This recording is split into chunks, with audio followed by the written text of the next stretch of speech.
What it is, everybody.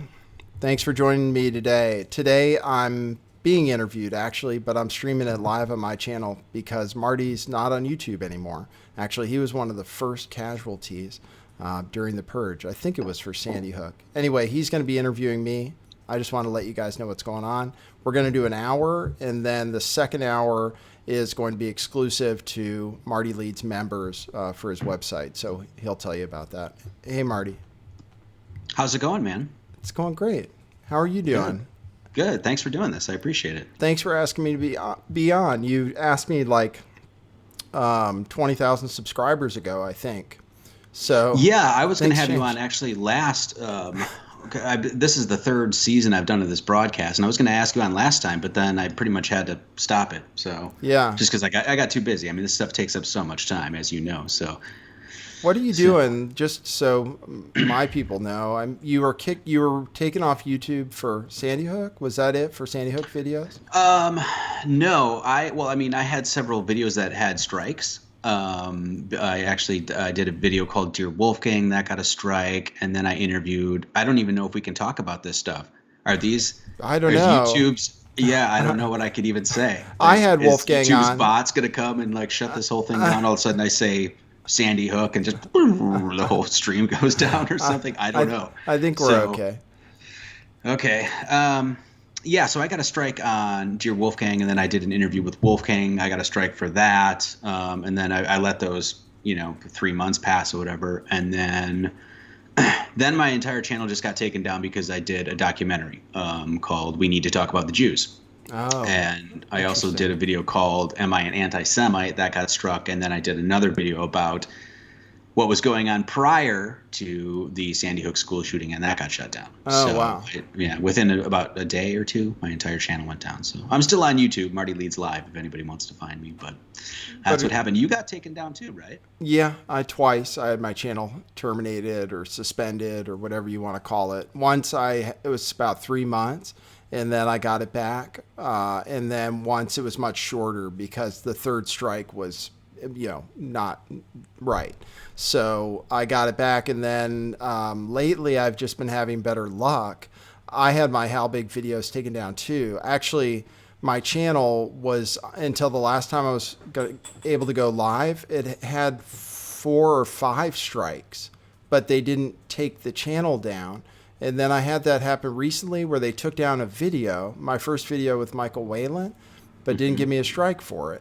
And they did that with some Wolfgang Halbig videos too. So I didn't know if they were saying, oh, it's a no fault eviction, basically. We're going to take it down, but we're not going to give you a strike for it. Then you can't argue about it. I don't know. Yeah. Very strange, because I went to go look for the Michael Whalen video. I was going to do some, just check it out again this morning, and then it was gone. So that was taken down. No explanation? No. Just inappropriate content. Interesting, man. Yeah. Huh. So they got eyes on you, huh? Well, I don't know. You think? I don't know, but they could have taken me down. I can still go live. I don't know why. I try not to worry about this stuff. Do the right thing, do what I feel is right, that is within the guidelines, because you don't know why they're going to give you strikes. That's really the thing. So I felt like I was doing the right thing, showing these stories that other people weren't showing, that a lot of people were interested in.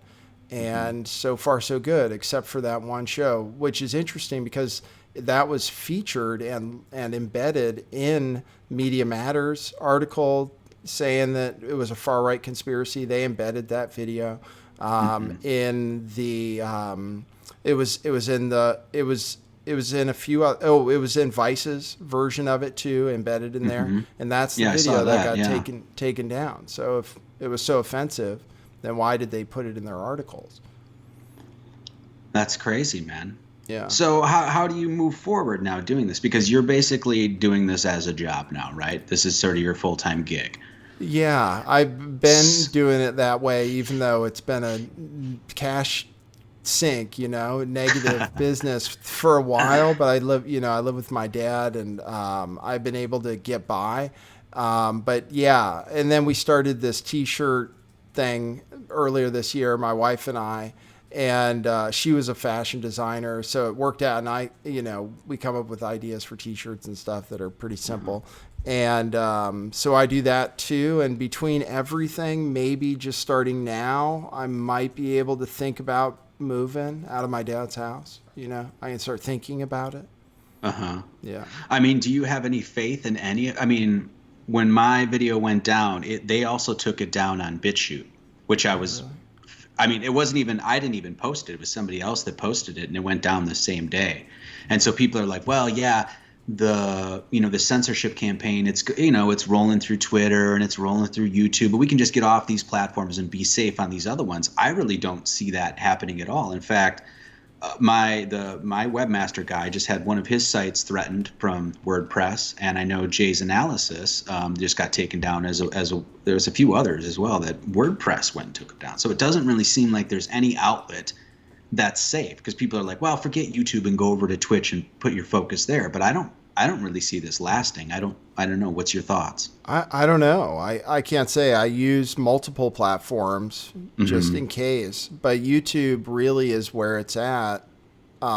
If they allow you to be there, I found YouTube is where you find more people, and we advertise for our T-shirts and we sell more T-shirts. And so if that goes away, I'm building Twitch for the same reasons, because the censorship hasn't been as bad, and I do like it, but I just had a video removed from there too. This guy called from Portland and my after show on Twitch and said, basically kind of confirmed a lot of the things Michael was saying about Portland, and he had an opinion that the gay guys there were accepting of other gay guys or themselves being with younger than 18 boys, and that he said the gay culture, he thinks, needs to address that issue, because it's way too common to go to parties and have underage boys there, and it be totally accepted in this weird Portland scene. And somebody in the chat said, this is hate speech, you can't say this. And I guess reported it to Twitch. The video's gone. And it was really interesting testimony from this guy who also hung out with Gus Van Sant and said there was weird stuff going on with him in Portland. And really interesting story. It's gone. I don't have any backups. Yeah.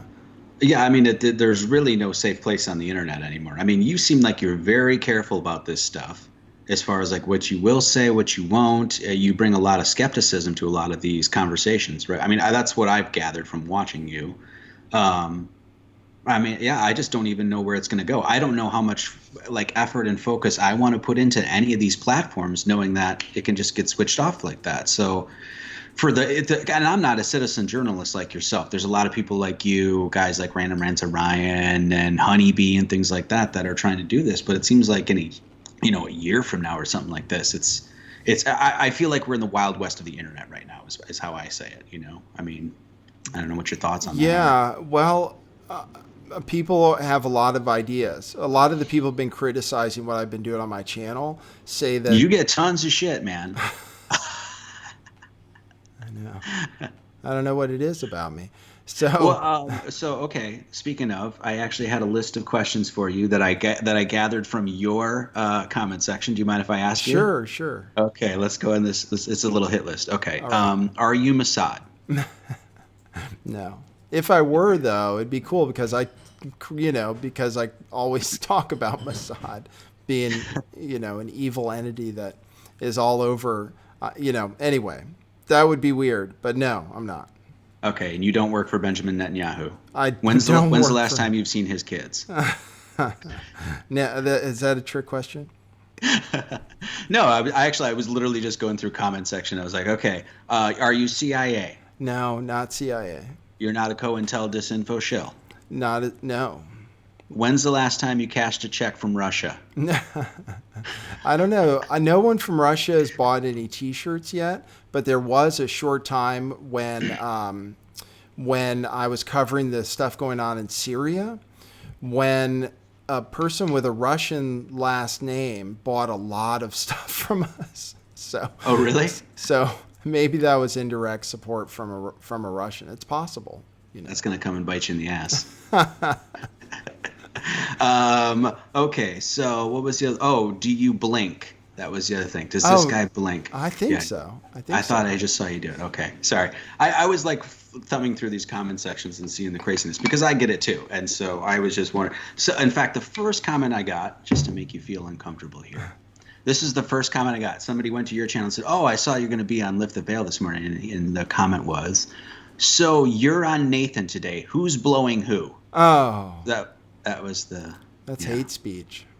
It's hate speech. It's are we going Dutch today? That's Nathan? homophobic, actually. They even spelled your incorrectly, which is hilarious. They couldn't even get the apostrophe re right. Then you can ignore it completely. Yeah, exactly. Anyway, how did you end up doing this, by the way? I don't even know your history as far as like, did you just started making videos on YouTube and it got popular or what? I was, like in 2015, at the end of 2015, I had my waking up moment with a 9/11 video. It was like firefighters and engineers for 9/11 truth. It was really nerdy. And I came away from that. I was like, holy crap. And then I started researching a ton of things, and I was into the false flags and hoaxes, and I started to see through what people were saying. Once you get rid of the state of mind, basically that none of that stuff is possible, that these conspiracies are impossible. Once you move past that, if you can think rationally, you can see that the stuff is possible, and you could actually point out to people, hey, this is how it works. This is how they're able to fool us. So I was watching videos, and I was selling cars. I was selling Bentleys at the time, and not particularly happy, sick of being in the machine. I didn't know why I was doing the job I was doing. I enjoyed working with people, meeting people, helping them out with what their decision. But I objected basically fundamentally to what they were doing, was blowing a bunch of money on a car, an expensive car, when I know how valuable money is, and what else that could be used for the benefit of society. And so that's where I was in my head. And I was watching videos like Red Silver J, even though he says I'm COINTEL. He was kind of an inspiration for me because he's funny and I like the way he pointed stuff out. And I just made a video about the mass shooting in France at the Bataclan Theater. And I made a video about that. And then the next day, San Bernardino happened. And I made a few videos about that. I caught something the first day. And then I made a few more videos, and one of them went really viral. It got up to like 63,000 views. And then I tried to monetize my channel, and then the next day, my traffic just dropped to zero. And I was disabled from monetization permanently, which somehow got lifted eventually. But I literally couldn't monetize anything, regardless of the content. It was my whole channel. After about 5 weeks, they did that because I was just covering false flags. And they really don't like that. But that's what I did for a while. I did San Bernardino for a while. And then, very early on, I just couldn't work. I couldn't do my job anymore. I actually was on my way to work, and I kind of broke down. I was like, I can't do it another day, basically. And I just going to work with your head filled with this shit, right? Yeah. And no outlet to let it out, sort of thing. Right? Yeah. Well, and I didn't believe in the system anymore. I just didn't believe in it. I didn't want to be a part of it, and I figured rather than spend all this money, my apartment was $2,400 a month in the Bay Area, and so you're making what looks like good money, but it doesn't go, you're not building anything, you're not creating anything. And so I was fed up. I was fed up of the whole structure of corporations where you're just treated like shit, that, your talents aren't recognized. And I had started making videos. I'd had some success, and I just decided, fuck it, I'm out of this.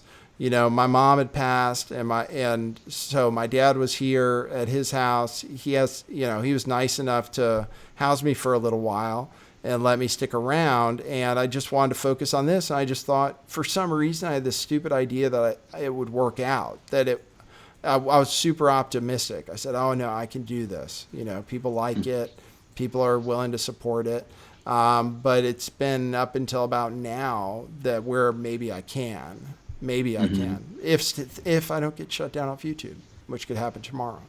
Well, even like this is what I'm saying. Like you're talking, it's so much more than YouTube and Twitter now. You're talking WordPress. You're talking MasterCard just took somebody down. I mean, they have complete control over this entire medium, and it's almost like I don't know how much more people can do this. I think in a year, I mean, I hope I'm wrong. I always say this that I hope I'm wrong, but I think a bunch of these major players are going to be gone. I don't really see it lasting at all. I think that we're in the throes of the destruction of this entire thing. I don't know. So your view of the future is that it's very bleak. It's bleak, right? Yeah, I guess that's. No, I mean, I started my website for that very reason because I knew I wanted to talk about certain subjects, so especially a group of people you can't discuss on this. There were those sorts of topics that I wanted to cover, so I started my own website, and then within a month or whatever, I heard that WordPress is starting to take things down. So it was like I built it for the whole purpose of basically having this sort of place I could go, and now even that's sort of out the window. Wow, is it really happening? This WordPress thing, is it really happening to people you know? Yeah, I mean, I know Jay's Analysis was taken down, and I know Jay's Analysis. He had pretty good traffic on his site, on his WordPress site, and I mean, just no reason. They didn't even give him a reason. They just shut him down, and so it's still down. Wow. And then I know that, like I said, my webmaster guy, he actually designed a site for somebody, and they took it down. They put it back up after about 3 days, but no explanation as to why, as far as I know. Oh wow. So yeah, I don't know. It's just a pretty scary future. It's almost like if you want to become a journalist, you must have to go like door to door now or something. I don't know. Yeah, I don't know how it works. If if it's as bleak as you think and some other people think, I just tend to have this, view of manufacturing reality, right? So I do believe in thinking that things will work out, and then things working out, regardless you of believe whatever. The secret. That's what you're telling me. I guess so. Yeah, I'm kind of hermeticism and stuff like that. And I believe reality is much different than what we think it is.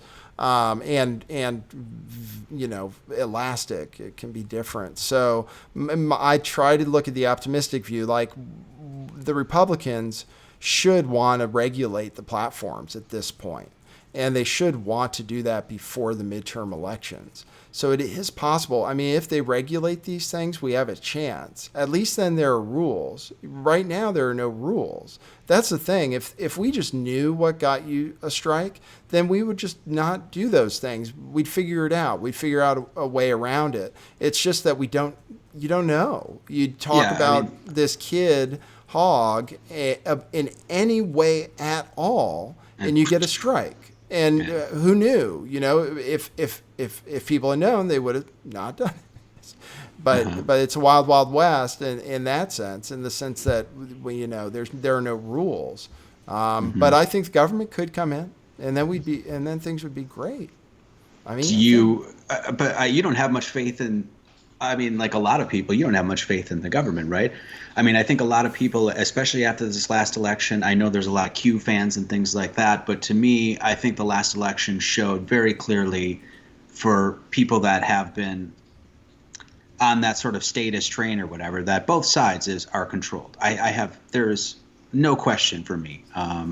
I don't know. What do you think about that? Well, I do think politicians work in their own interests and not at all in the interests of the people. So in that sense, I don't have any faith in any laws being passed, generally speaking, that are good for that it's for the benefit of us.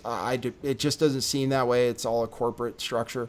So I agree with that. But the Republicans do have there is some benefit to them if conservative voices are allowed to be on these platforms and to thrive in these platforms. So they may have some motivation just purely as self-preservation to want to do that. And I'm surprised nobody's hardly suggested it yet, because They want to win. The election's coming up, and if conservatives are being banned, and it does seem like it's mostly conservatives, although now it's some progressive liberals too. It seems like they'd have some interest in doing that. So I'd like to wait and see on that and see if In general, do you think that's a psyops, though? A lot of people are saying, oh, the taking down of Alex Jones, oh, the censoring of Mike Cernovich over here, oh, this person going to Robert Spencer taken down from MasterCard, Jihadi Watch.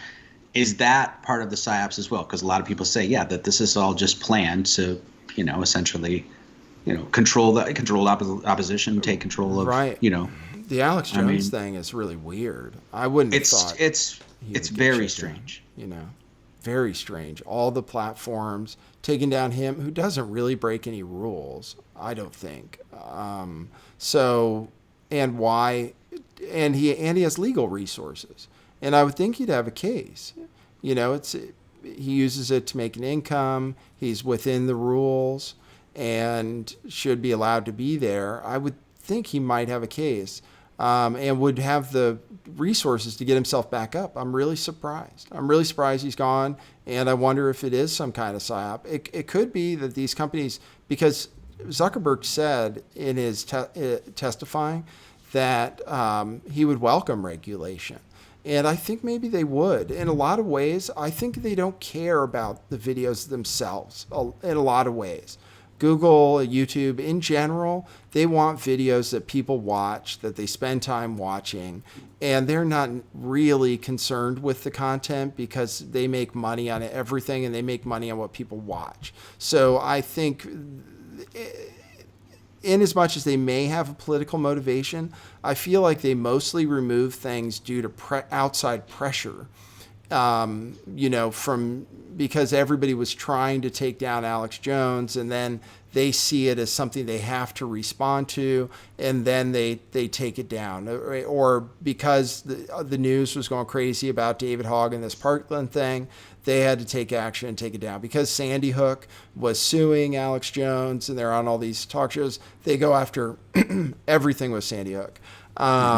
Purely maybe out of, again, kind of self-preservation. But then, because remember how YouTube used to be? I mean, you have flat earth videos and Sandy Hook videos, and anytime anything happened, you just make a video about it being fake, and it gets, tens of thousands of views, and goes to the top. And now it's different. But I think they wouldn't mind necessarily if it was the old way. I don't know if they would. Why would you? I guess the question: why would you come to that conclusion? Because when you look at there are particular topics that they will shut down. Right. Like you can talk about flat Earth all day long, endless videos about flat Earth. They don't mind. It's a very divisive topic as is, But you mentioned Randy Shook one time. They shut you down. There are particular topics that they do not want you talking about. They'll let Q videos go all day long. You can discuss Q, you can discuss Islam, you can discuss flat Earth, whatever it is you want to talk about. But there are particular topics, and one of them I think we're starting to see is some of this SRA stuff. But particular, Jewish supremacy is obviously one of them. The false flags and any of that stuff. Anytime that goes up, that's what I've experienced. I've been on the web for 7 years talking about all sorts of crazy shit, right? IRS and numbers and biblical mathematics and the conspiracies, whatever. But then I talk about a few different topics, and boom, they shut you down. That says to me everything you need to know. And to me, that when they start taking down particular topics, that's where you need to look.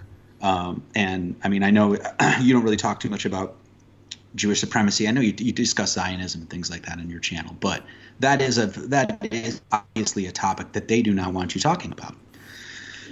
I don't really know what to say other than that. It's just like, okay, well, there's certain topics you can't talk about, and so where do you go to talk about those topics? And obviously they're important.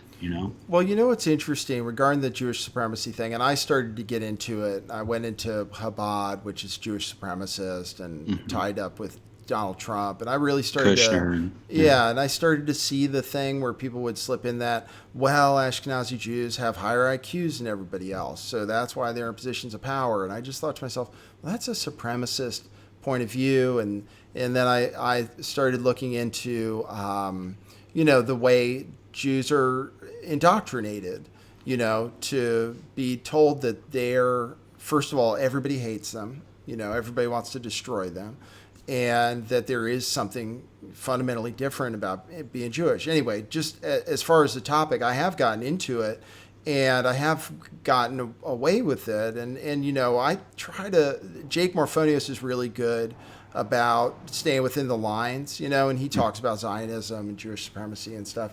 So I try to follow that kind of model.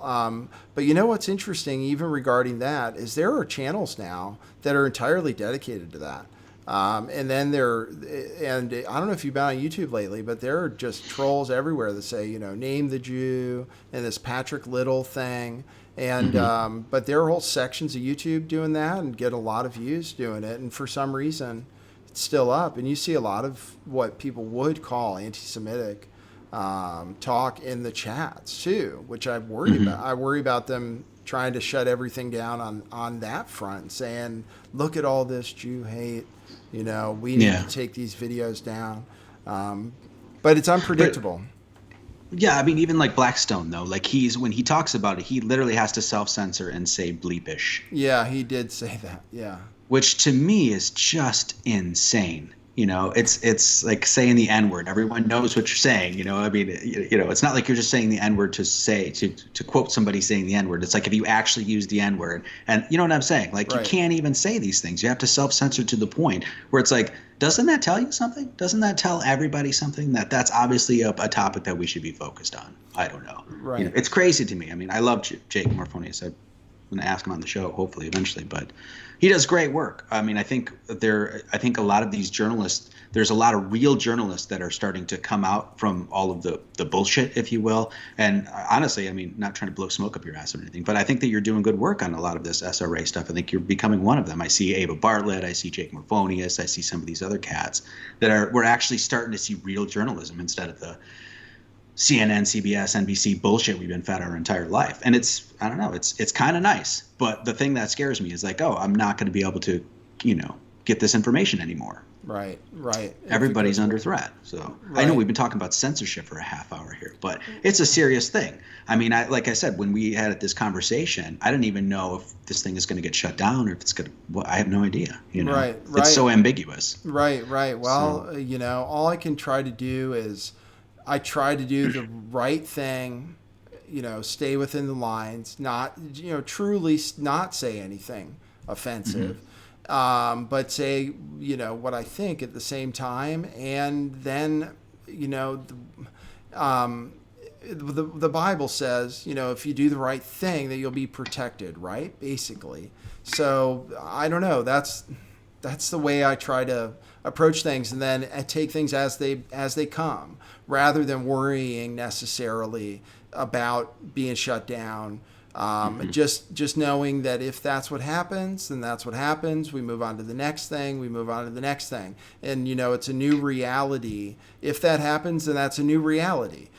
Suddenly maybe there will be all this interest where people will want to go to independent sites, and people will want to support the creators that they like more because they realize they're under threat or what have you. So I just try, which is basically just having faith. I just have faith, keep doing the right thing, and it'll work out. As bad as it might be, I have to say, I mean, YouTube has made this possible. And they've made it possible with all the things I've said and with all of the chances they've had to go ahead and remove me from the platform. So for that, I actually need to be thankful to YouTube. I mean, I have almost 65,000 subscribers. I have, I can get great guests on my show. I'm really blessed to be in this position to help out these SRA survivors, tell their stories, and without YouTube, I wouldn't be in that position. So for now, I'm just thankful that it does exist and that I can still do a show. Yeah, that's cool. Where can we talk about the satanic ritual abuse a little bit? Yeah. Can we talk about some of the, because you've been covering a lot of that lately. I didn't even know who Fiona Barnett was until I actually tuned into your show, and then my lady and I, Jennifer, we sat down and watched some of what's the documentary? What's her documentary? Oh, It's it's called called Candy Girl. Candy Girl. Yeah, Yeah, Candy and Girl. then we listened to this like sort of 9 minute speech that she gave about what she experienced and stuff. I mean, if she's an actor, she should win an Oscar. Like, right? Yeah. I looked at her and I was like, I trust her. Like, I feel like she's being honest. She's telling the truth. I don't really see that this is some sort of fabrication. Then what she says is just horrific. It's just, I mean, the end of it about her having to, I mean, spoiler alert, I guess, or some shit. I don't know, but about having her to like holding a decapitated head in front of her and having to, I mean, it's just, we just sank. We're like, and we were trying to figure out what to watch last night. We're like, well, I want to do some prep work for this interview. You know what I mean? So, and I didn't know that much about Fiona Barnett, so we started researching that.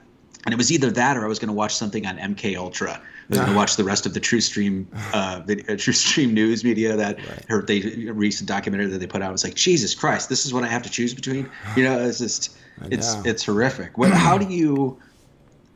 When I was investigating Pizzagate, I was destroyed. Like I couldn't. I mean, I was depressed. I was drinking too much. All that shit. How can you possibly research this stuff day in and day out and maintain any sort of semblance of sanity? Or are you insane? Maybe that helps. I mean, I can't say for sure. I seem to have some ability to disconnect when I'm hearing these stories, just to do my job, you know, to ask the questions I need to ask to get the story, you know, regardless of what the story is. You know, I still have a responsibility to try to get it out. And boy, I had a call yesterday.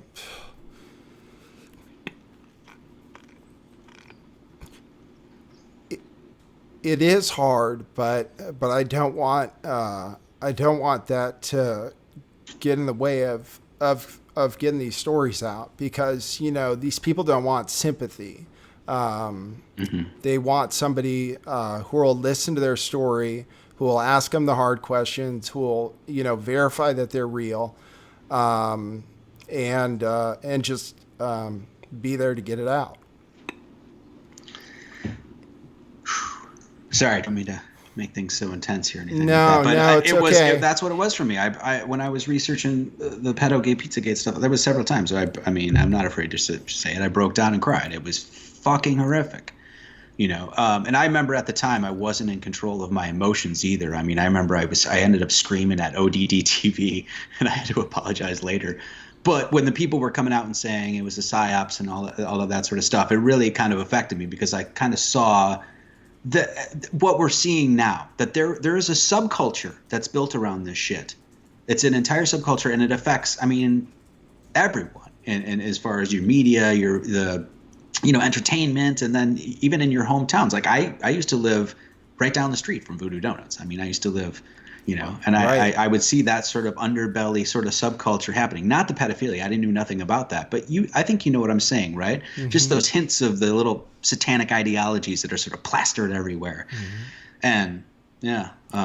Well, I don't know. What's coming out is just how pervasive this is. You know, stuff that Yeah. we've known, you and I, looking into this stuff for a while, that's the way it is. And it's just something that's so difficult for people to get their heads around. When you hear stories like what Fiona's story was, people don't want to believe it.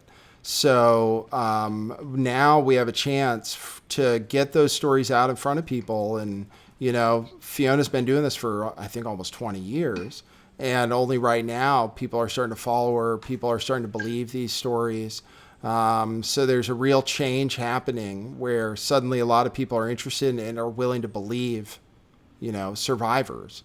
But there's still, the troublesome part is all the people that come out and become part of this attack mechanism that always attacks survivors, attack their means to be able to support themselves, and when they're already in desperate positions. But for as far as maintaining stability, I meditate a lot. I'm pretty spiritual. Like I said, I'm Christian. I'm into Hermeticism too. And I get a lot of stuff from that, as far as just maintaining balance. I just try to remember the stories that are in the Bible that just tell you that things are going to be tough. Have faith and you'll get your rewards. Not to be anxious about what's coming ahead and just take things day by day. And I've had a problem with drugs and alcohol before too. And then in recovering from that, you have to learn the same kind of thing. So anyway, as far as keeping balance, I meditate, I go for walks with my wife. I try to not work too hard, I try to let ideas come to me and stuff and not stress out. Because if I get stressed out, I get crazy too, Last summer I was in a fight with the whole internet and it just went terribly for me. So, I just try to maintain. What does your wife think about all of this? Is she as steeped into this stuff as you are? Does she help you with research?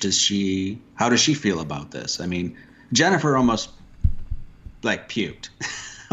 I'm laughing at it because it's uncomfortable. It's an escape mechanism, if you will. Right. But just tore up just listening to 10 minutes of that shit. It makes me want to grab a gun and vigilante justice or some shit when it comes down to it. It's like I want to find the people that do this. Like, how does she handle it? I mean, women tend to be a little bit more, if you will, emotional when it comes to these things. Right. Well, she's great. I don't know what to say. We met through her watching my show and then helping me out with covering a rally going on in England. She's from the UK. And it's just been a perfect match, Yeah. Can you, I don't mean to delve too much into your past, but can you talk a little bit about how you got involved in drugs and alcohol and that sort of stuff? Because I've had my own issues with that sort of stuff. Sure. Definitely drank too much at one point in my life and all of that. So Sure. Well, I always, it wasn't like I had an abusive childhood or anything. There's nothing really that happened to me. I think a little different. I think it's because I got diagnosed really late, that ADHD kind of autism spectrum thing.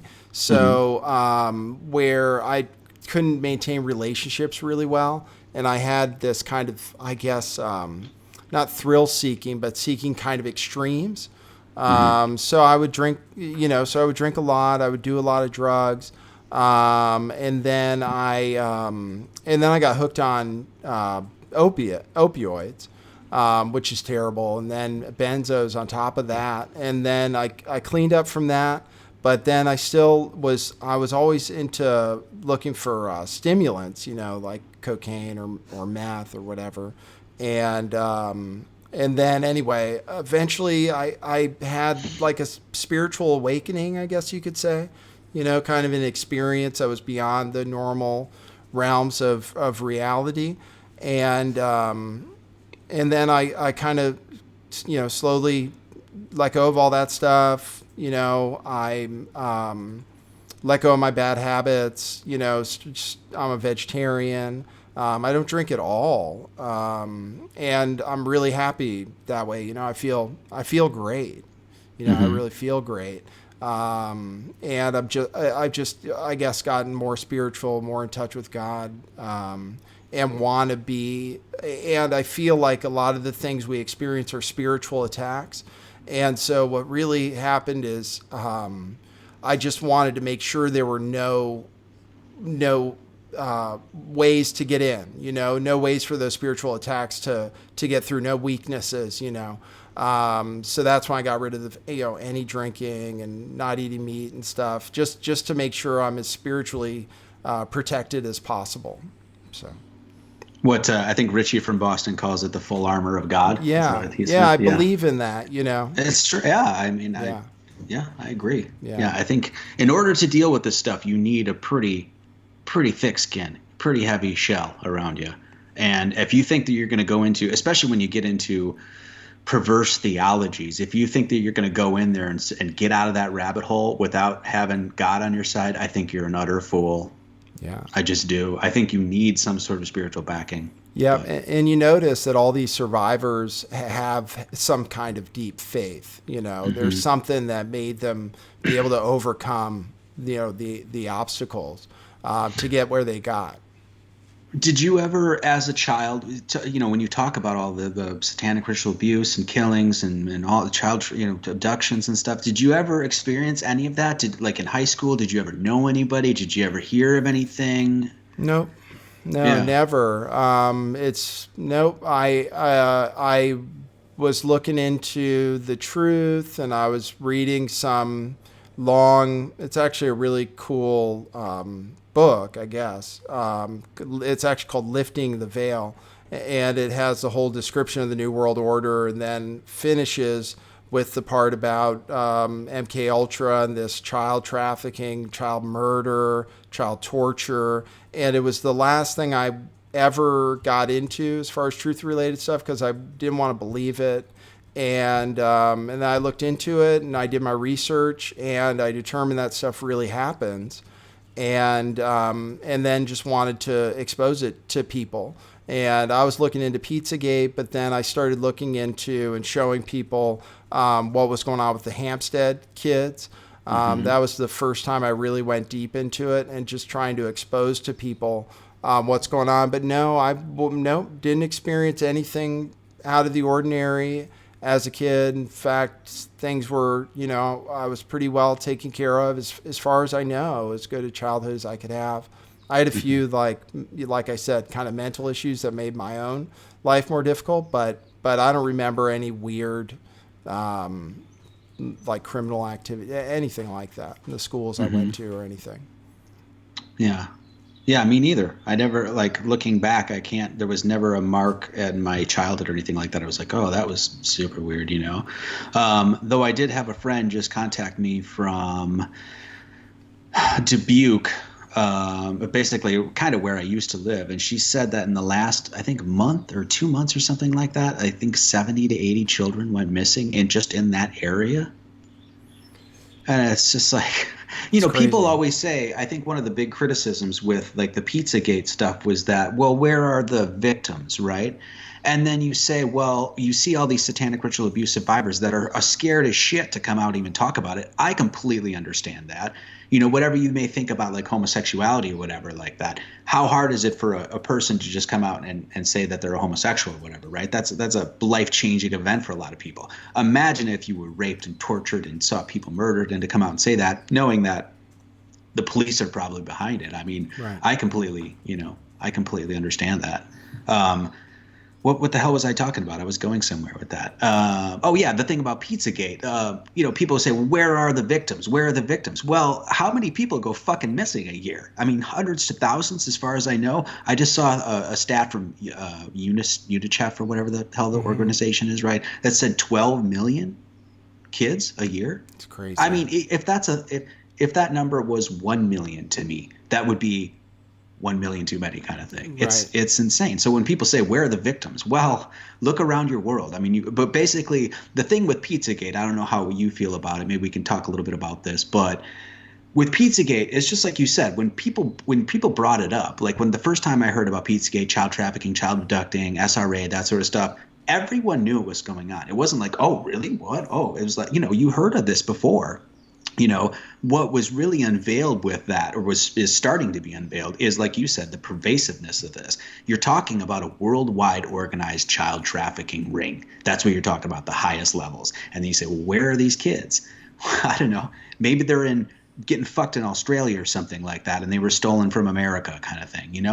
I think that's a pretty reasonable explanation for why we don't see a lot of victims, if you will. Yeah, well, they keep them off the books. It's a lot of CPS involved, and then the cops cover it up. And like the last two guests I had from Auburn, Indiana, where they basically both confirmed there's occult activity going on there, hmm they said kids disappeared. Kids disappeared. It was kids taken from their parents, put in foster care, and then they just disappear in the system, and nobody knows they ever went missing, and that's it. And then they and then you get into the question of whether children are born in secret, strictly for the intention of using them for sacrifice, and these cults have their own doctors. They don't bring anybody to the hospital. So there are kids out there that don't have any identification. I mean, they're off the books. And that's what these cults will do. They'll take kids that are expendable. And I mean, Fiona Barnett was saying, and I think Sarah Ashcraft may have alluded to this, but breeders, essentially, that they... I mean, it's possible. Jesse Spots, who I watch and I like, talks about cloning centers. And I don't know. I mean... At one point in my truth seeking, I was like, cloning centers. Come on. Don't be silly. Now I'm like, yeah, that's probable. More likely. All these. It's not fantastical anymore. Like, especially when you get into Satanism and things like that. A lot of times I've seen with people, they have a comic book understanding of it. It's a very cartoonish understanding of what Satanism is. It's like, oh, upside down pentagrams and stuff like that. It's like, no, that's that's some Hollywood shit that you were fed, when really it goes a lot darker than that. Yeah. Yeah. Well, you hear these survivors talk about secret underground bases, and you hear from a bunch of different people, from David Schroeder, from Kathy O'Brien, from Fiona Barnett, from this other survivor. He was talking about how the governor's mansion had multiple levels underneath, and we don't know what's going on. I mean, basically, people admit that the U.S. government has underground military bases. We don't know what's going on down there. There are people there. There could very well be kids being born without any identification, just to be used for projects. Our government's not.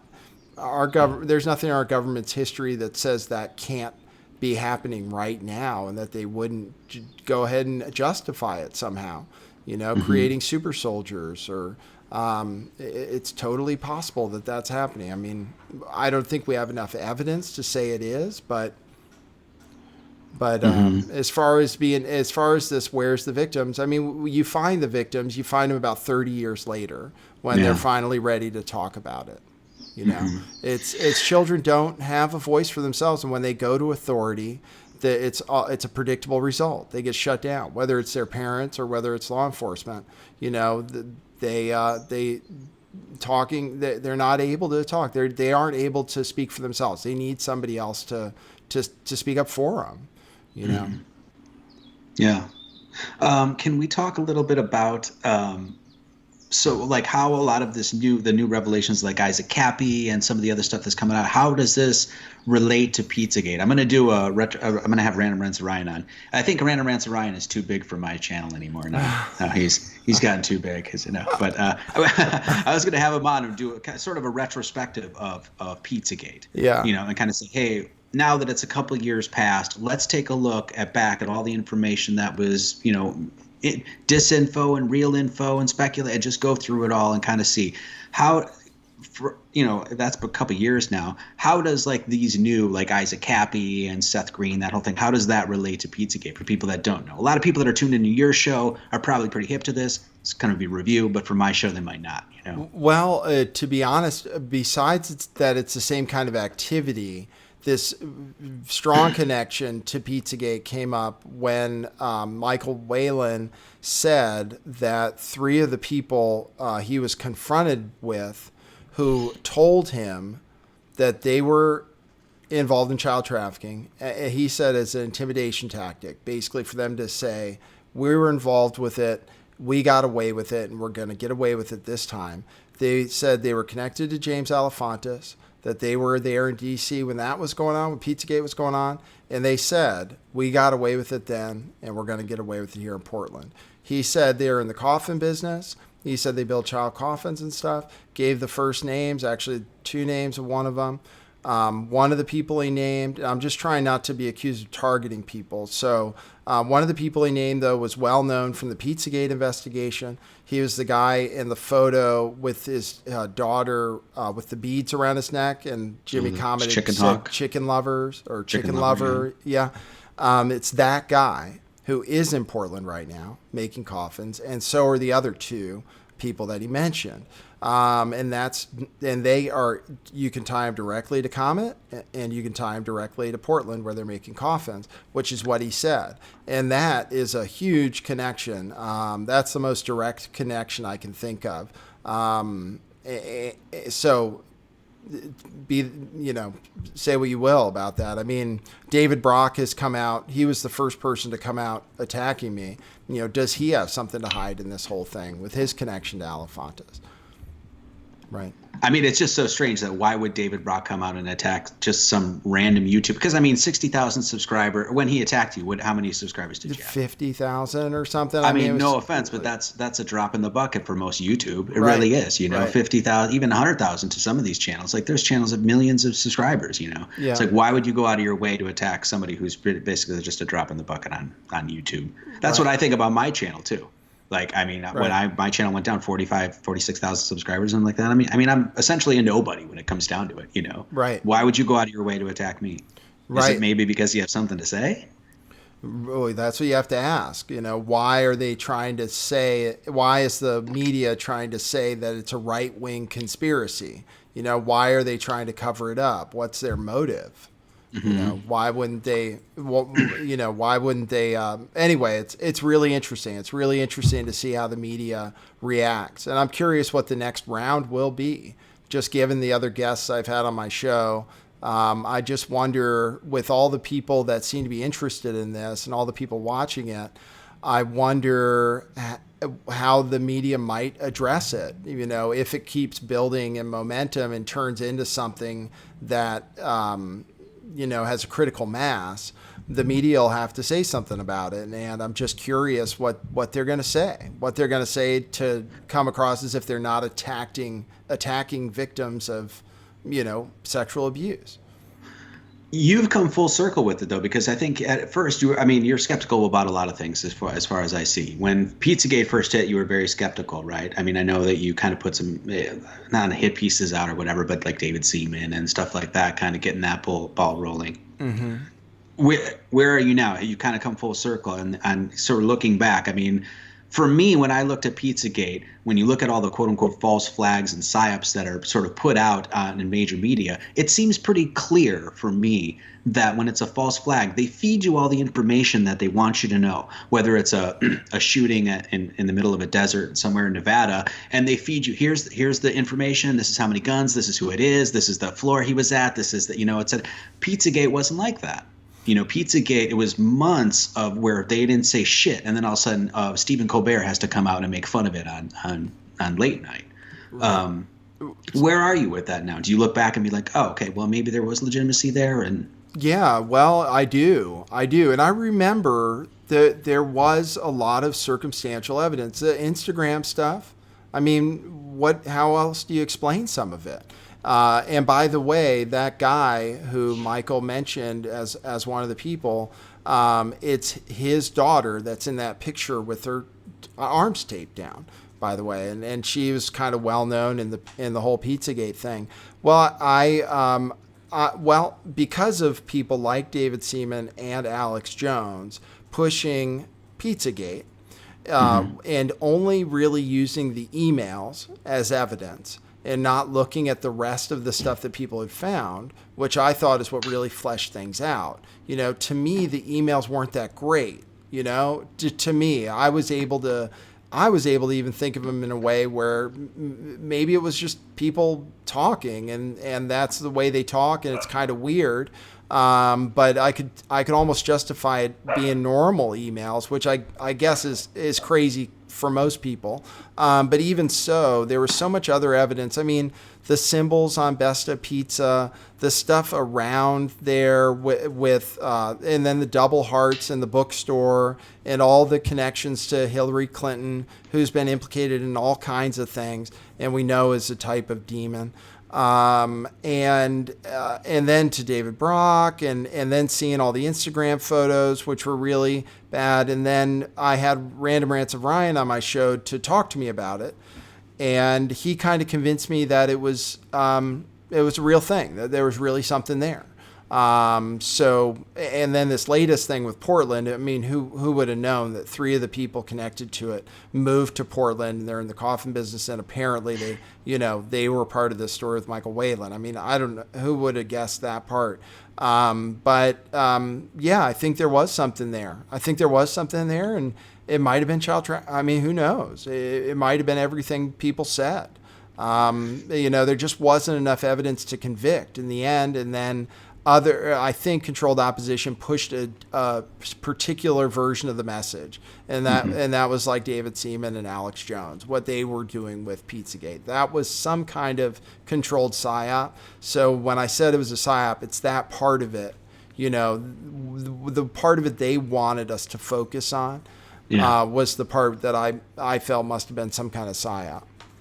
The emails were very damning for me, but I agree it wasn't enough for me because I know that, like, if you looked at some of the even like crass jokes and crude jokes and dark humor and stuff like that, like if you look between my friends and I and you just went through all the messages that we sent to one another and just highlighted a particular line here and there, I think you could make out at least me and a bunch of my friends as demons or some shit like that, So I'm very careful about, like, no, we're not going to take this out of context. I've seen people do that with some of the tweets by some of these people, and it's like, okay, just some pedophilic jokes on Twitter is not enough to start, labeling somebody a pedophile and going attacking them and things like that. I don't think that's enough.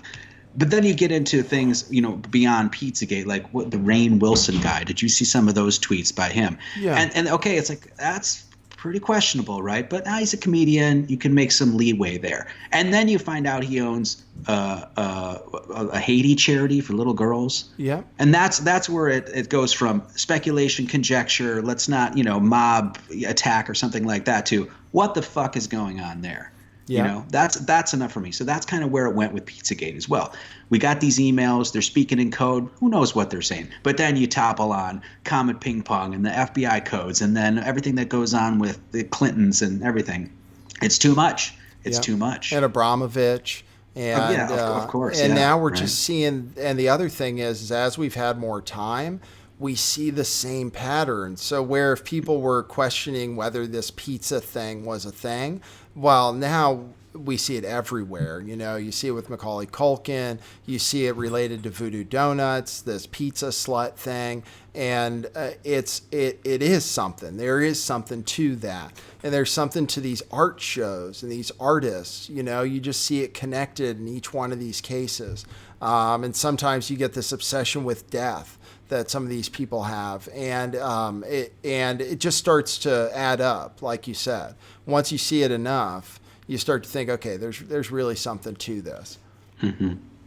Okay, can we in the next hour here, can we jump into some of the Voodoo Donut stuff like that, and maybe some more of this? For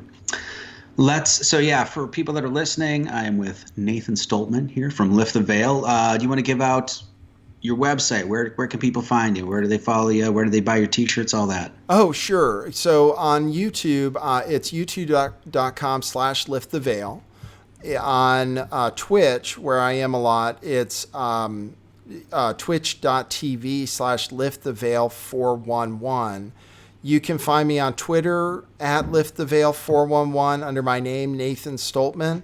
And pretty much anywhere, podcasts and stuff, you can just type in Lift the Veil wherever you're looking, and I'll be the top result. So, and then if you want to take a look at the shop I started with my wife, it's truthclothing.io. And we have kind of truth-inspired shirts. Truth Matters. I'm wearing my decentralized shirt. So check that out. It's kind of getting the truth out there, on your chest kind of thing. So, and thanks for listening, everybody. And thanks for hosting me for the first hour. Should I sign off? I'll sign off on YouTube, but give your information. Thanks for all the people that are listening or watching on YouTube and things like that. I'm glad we're live streaming this. It's good. It's good to talk to you. I'm glad we're connected. So. And give your information for how people can see the second half of this interview. martyleeds33.com is where you can go and get the rest of this podcast. We're probably going to chat for another hour or so, I'm thinking. And I've got a bunch of other, archive videos and more podcasts and music and all that stuff you can get there. I'm basically kind of running everything through my website right now as I was under some delusion that it was censorship free. So as of right now, that's where people can find me. So, okay. And I noticed I'm looking on YouTube right now, and I just clicked on it, and there's 75 dislikes and 215 likes. We must be doing something right, huh? All right. Thanks, everybody on YouTube. I'm going to sign off. Remember to check out martyleeds33.com, and I think you can become a member there to catch the rest of this interview. Thanks, everybody.